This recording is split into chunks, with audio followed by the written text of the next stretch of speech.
Hello बच्चों, मैं हूँ लाला जी और आज मैं तुम्हारे लिए लेकर आया हूँ प्रेजेंट परफेक्ट कंटिन्यूअस टेंस। तो समझते हैं ना ये क्या है और कहाँ प्रयोग होता है। देखो, प्रेजेंट परफेक्ट कंटिन्यूअस टेंस का मतलब क्या है वो समझो जरा। ये वो वाले टेंस होते हैं बच्चों जो भूतकाल में शुरू तो हो जाते हैं पर वर्तमान में भी चलते रहते हैं। और इसका स्ट्रक्चर थोड़ा खास है, थोड़ा ध्यान दो क्या है स्ट्रक्चर इसका। हाँ जी, तो चलिए इस प्रेजेंट परफेक्ट कंटीन्यूअस टेंस का हम लोग स्ट्रक्चर समझें। स्ट्रक्चर बोले तो कोई भी वाक्य अंग्रेजी का बनता है एक खास रूल के हिसाब से, और उस रूल को फॉलो करने के लिए हमारे पास जो फॉर्मूला है वो स्ट्रक्चर है। तो इसका फॉर्मूला समझो। फॉर्मूला हमारे अंग्रेजी में भी फॉर्मूला होता है। हाँ, तो इसका फॉर्मूला है बच्चों, पहले सब्जेक्ट लेंगे। अब सब्जेक्ट को देखेंगे ध्यान से कि वो सिंगुलर है, प्लूरल है, फर्स्ट पर्सन है, सेकंड पर्सन है, थर्ड पर्सन है, क्या है उसके हिसाब से हैज या हैव इन दोनों में से कोई एक ले लेंगे। लेकिन जरूरी है कि बीन लगा रहे, बीन तो बजानी ही पड़ेगी, तो बीन लगा लेंगे। फिर हम मेन वर्ब लेंगे। मेन वर्ब बोले तो ईट, स्लीप, डांस, ये मेन वर्ब आते हैं बच्चों। यानी जो एक्टिव काम करने वाले वर्ड्स होते हैं ना, जो बताते हैं कि हाँ भाई एक्टिव काम क्या है, वो मेन वर्ब में आएंगे। उनके आगे हमें लगाना है आईएनजी, यानी कि ईट के आगे आईएनजी लग गया, ईटिंग हो गया, स्लीप के आगे आईएनजी लग गया, स्लीपिंग हो गया, वगैरह वगैरह। समझ जाओ, तुम लोग तो होशियार हो। उसके बाद से ऑब्जेक्ट ले लेंगे अगर सेंटेंस में हुआ तो। यदि बच्चों तुम्हें ऑब्जेक्ट नहीं समझ में आता है तो कमेंट सेक्शन में मैं लिंक दे दूंगा दूसरे वीडियो का जिसमें डायरेक्ट और इनडायरेक्ट ऑब्जेक्ट के बारे में डिटेल बताया गया है। उसके बाद से अदर वर्ड्स उसको देख लेंगे जो कि हमारे वाक्य में है। और फिर अगर टाइम मेंशन है तो सिंस या फॉर अकॉर्डिंग टू टाइम लेंगे। इसको आगे डिटेल में समझते हैं। चलो पढ़ाई शुरू करते हैं। मान लो बच्चों कि हमारा वाक्य है कि वह पैसे बचाता है, तो अभी से तो नहीं बचा रहा, बहुत पहले से बचा रहा है। तो ऐसे वाक्य को हम कैसे ट्रांसलेट करेंगे, क्योंकि वो बचाने का काम पैसा अभी से नहीं कर रहा है ना, काफी समय से बचा रहा है अपने भविष्य के लिए, बुढ़ापे के लिए, और अभी तक बचा रहा है। पहले से बचाता था, अभी भी बचा रहा है, उसका बचाने का काम बंद नहीं हुआ। वाक्य है वह पैसे बचा रहा है। इस वाक्य में जो सब्जेक्ट है वह यानी कि लड़के के लिए है, बचा रहा है लगा है ना, बचा रही है तो नहीं लिखा। तो यहाँ पर समझना है कि जब बचा रहा है पुल्लिंग का है यहाँ बोध, तो यहाँ पे हमारा सब्जेक्ट पुल्लिंग हुआ तो वहाँ पे हम प्रोनाउन ही यूज करेंगे, नाउन नहीं लगा सकते क्योंकि लड़के का नाम नहीं दिया। तो वह पैसे बचा रहा है में सब्जेक्ट हो गया वह। और आगे देखो, इसको ट्रांसलेट करके मैं बता रहा हूँ। सॉरी मैं तो लाला जी हूँ ना। देखो इसका ट्रांसलेशन। अब इस वाक्य को समझो। यहाँ सब्जेक्ट है ही, सब्जेक्ट के बाद से हमारा फॉर्मूला कहता है कि सब्जेक्ट के अकॉर्डिंग हैज या हैव लगाना है। तो हमारा सब्जेक्ट है pronoun third person singular, has लग गया। बीन लगाना कंपल्सरी है बच्चों क्योंकि ये प्रेजेंट परफेक्ट टेंस है, तो बीन लग गया। सेव हमारा मेन वर्ब है और उसमें आईएनजी जोड़ना है, तो सेविंग हो गया। और क्या सेव कर रहे हैं, पैसे ना, तो पैसे को सेव किया जा रहा है। सेव करने का असर किस पर पड़ा बच्चों, पैसे पर, तो मनी यहाँ ऑब्जेक्ट हो गया। समझ में आ रहा है ना, थोड़ा दिमाग लगाओ, समझ में आ जाएगा। मैं लिख देता हूँ, सब्जेक्ट ऑब्जेक्ट है सेव मनी, सब कुछ तुम्हें क्लियर होगा ज़्यादा बढ़िया से। देखा, मैंने एक चीज फॉर्मूले पर सेट करके रख दिया। सब्जेक्ट क्या है, ही है, उसके बाद लगा हैज, उसके बाद फॉर्मूले के हिसाब से लगा बीन, और तब फॉर्मूले के हिसाब से आया मेन वर्ब सेव में जुड़ जाएगा आईएनजी और फिर ऑब्जेक्ट मनी। समझ में आया है ना थोड़ा।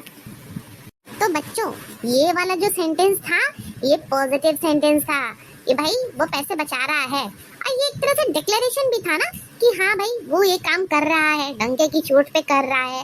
तो ये डिक्लेरेटिव सेंटेंस पॉजिटिव में प्रेजेंट परफेक्ट कंटिन्यूअस टेंस, ठीक है। अब देखो नेक्स्ट क्या है। मान लो मैंने कहा कि पिछले 3 घंटे से लगातार बारिश हो रही है, तो इस तरह के वाक्य को हम कैसे प्रेजेंट परफेक्ट कंटिन्यूअस टेंस में लिखेंगे?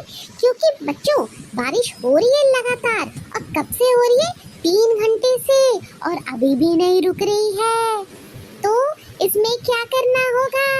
इसमें हमें present perfect continuous tense apply करना होगा ना।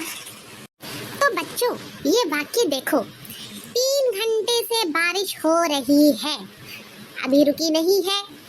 तो बारिश का कार्यक्रम भूतकाल से शुरू हुआ, वर्तमान में भी चालू है।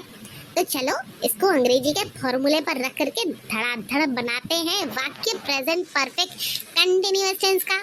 देखो, it has been raining for 3 hours. यहाँ वाक्य के शुरू में इट लगा है, क्योंकि रेनिंग की बात हो रही है ना, बारिश की बात हो रही है, नॉन लिविंग थिंग है, ही शी नहीं लग सकता, दे भी नहीं लग सकता, इट लगा है। नॉन लिविंग थिंग में इट लगता है, और यहाँ बारिश की बात हो रही है, यानी कि मौसम की बात हो रही है, मौसम नॉन लिविंग है, तो नॉन लिविंग के लिए या एनिमल के लिए हम इट लगाते हैं। अब बच्चों यहाँ पर समझने वाली बात है फॉर। तो समय का वर्णन है ना 3 घंटे, तुमको मैंने अभी बताया था ना शुरू में, फॉर्मूला को खोलो, कॉपी में लिखा है ना, उसमें देखो सिंस या फॉर 2 चीज बताया है। फॉर तब होता है जब हमें टाइम का पता नहीं, 3 घंटे कब से 3 घंटे भाई, 3 घंटे को तो कुछ लिखा नहीं है ना कि 12 बजे से 1 बजे से 2 बजे से, ऐसा कुछ बताया नहीं है ना उस हवा में। 3 घंटा अनुमान से, अंदाजे से ये 3 घंटे से हो रही है। तो जब टाइम फिक्स ना हो ना तो फॉर लगता है, ठीक है। तो इसको मैं लिख देता हूँ कि जब टाइम फिक्स ना हो तब फॉर लगाते हैं, हम सिंस नहीं लगाते। देखो लिख दिए, we use for when we do not have accurate timing. अब देखो एक्यूरेट टाइमिंग का क्या है, उसका भी एग्जांपल देते हैं, समझाते हैं तुमको सब कुछ। Don't worry, I am here. उड़ी बाबा, देखो बारिश हो रही है, बारिश। अब बारिश नहीं हो रही है, अरे ये ओले पड़ रहे हैं, ओले, अरे मैं गलत बोल गया, बारिश नहीं है, ओले हैं, ओले। और ओले भी अभी से नहीं पड़ रहे। मान लो कि मैंने कहा कि ये ओले कल से पड़ रहे हैं, कल सुबह से, है ना। तो कब से पड़ रहे हैं? कल सुबह से। पक्का पता है ना, सुबह सुबह से ओले पड़ने शुरू हो गए, और अभी भी पड़ रहे हैं, लगातार पड़ रहे हैं। तो इसका क्या होगा देखते हैं। तो ओले ओले छोड़ो, मान लो मैंने कहा कि ये बर्फ गिर रहा है ना। हाँ, ओले से अच्छा है बर्फ। तो चलो बर्फ गिर रहे हैं, स्नोफॉल हो रहा है, और कल सुबह से हो रहा है। तो देखते हैं ना इसमें क्या होता है। तो देखो बच्चों, वाक्य है कल से बर्फ गिर रही है, अभी भी गिर रही है। तो चलो ट्रांसलेट करते हैं, देखो देखो। तो इसका हो जाएगा बच्चों, snow has been falling since yesterday. Since क्यों लगा? क्योंकि कंफर्म बता रहे हैं कि कल से गिर रही है, अंदाजे पर नहीं चल रहे कि हाँ शायद कल से या परसों से, ऐसा कुछ नहीं कह रहे हैं। या ये भी नहीं कह रहे कि हाँ लगभग आधा 1 घंटा से गिर रही है बर्फ, ये बात भी नहीं कह रहे। कंफर्म कह रहे हैं भाई कल से गिर रही है। तो जब बात कंफर्म हो, फिक्स हो टाइमिंग, तो सिंस लगता है। चलो तो सिंस बता दिया, फॉर बता दिया, डिक्लेरेटिव सेंटेंस भी बता दिया। अब हमारे पास 2 और बच जाते हैं बताने को। क्या? Interrogative sentence present perfect continuous tense का, और एक नेगेटिव सेंटेंस। तो चलो बता तो ही हूँ, वो भी बताता हूँ मतलब बुझ जाओ। अरे बाप रे, कितना गंदा कमरा हो रखा है। तो मान लो मैंने कहा क्या आपने कमरे को साफ किया? तो इसका क्या मतलब हुआ कि आप कमरा साफ कर रहे हैं, आपका काम है कमरा साफ करना, गंदा गंदा कमरा। तो क्या आपने इसको साफ सुथरा किया है? तो साफ सुथरा करने का काम भूतकाल में शुरू हुआ, और अभी भी कंटिन्यू है, ऐसा कुछ हो रहा है। तो चलिए इस वाक्य को देखते हैं। तो बच्चों वाक्य है क्या आप कमरे में झाड़ू लगा रहे हैं? ओके, तो इसमें देखिए ये इंट्रोगेटिव टाइप सेंटेंस है, प्रश्नवाचक। इसमें क्या हो रहा है? इसमें मैं पूछ रहा हूँ सब्जेक्ट से कि भाई क्या वो कमरे में झाड़ू लगा रहा है, ये काम उसने पहले शुरू किया और अब क्या कंटिन्यू है। तो चलो देखते हैं इसका ट्रांसलेशन क्या होगा। तो देखो, have you been brooming the room, इसमें कुछ नहीं करना है, बस जो सब्जेक्ट है उसको जो हमारा हेल्पिंग वर्ब है हैव उसके तुरंत बाद रख देना है। और इस तरह के प्लेस इंटरचेंज से क्या बन जाएगा हमारा इंट्रोगेटिव सेंटेंस। अगर इसी को हमने you have been rooming the room लिख दिया होता तो उसका मतलब भाई बहुत समय से बंदा कमरे को साफ ही कर रहा है, झाड़ू मार रहा है, लेकिन हैव और यू को इंटरचेंज कर दिया बस, तो देखो हमारा मस्त इंट्रोगेटिव सेंटेंस बन गया। समझ में आ रहा है ना? अब मान लो मैंने तो पूछा have you been brooming the room, क्या आप कमरे में झाड़ू लगा रहे हैं? ये काम आप पहले से कर रहे थे, अभी भी कर रहे हैं, लेकिन अगले ने उत्तर दिया नहीं, मैं ऐसा कुछ नहीं कर रहा। तो देखो क्या हो जाएगा। तो हमारे हीरो ने आंसर दिया कि भाई नहीं, मैं कमरे में झाड़ू नहीं लगा रहा हूँ। ये क्या है? निगेशन है, निगेटिव आंसर। तो इसको देखो प्रेजेंट परफेक्ट कंटीन्यूअस में कैसे बनेगा।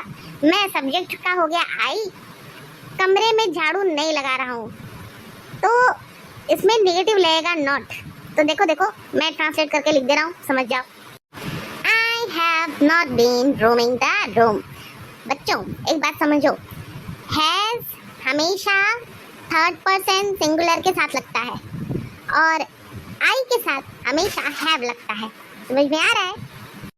उम्मीद है सबको समझ में आ गया होगा प्रेजेंट परफेक्ट कंटिन्यूअस का क्या झोलमाल है, और सारा समझ में आ गया तो चैनल को लाइक शेयर एंड सब्सक्राइब कर दो फटाफट से ही। और हाँ, कमेंट सेक्शन में कुछ क्वेश्चंस हैं उसको ट्रांसलेट करके जरा आंसर दे देना, तो मैं भी तो जानूं जरा क्या प्रगति है, क्या डेवलपमेंट है।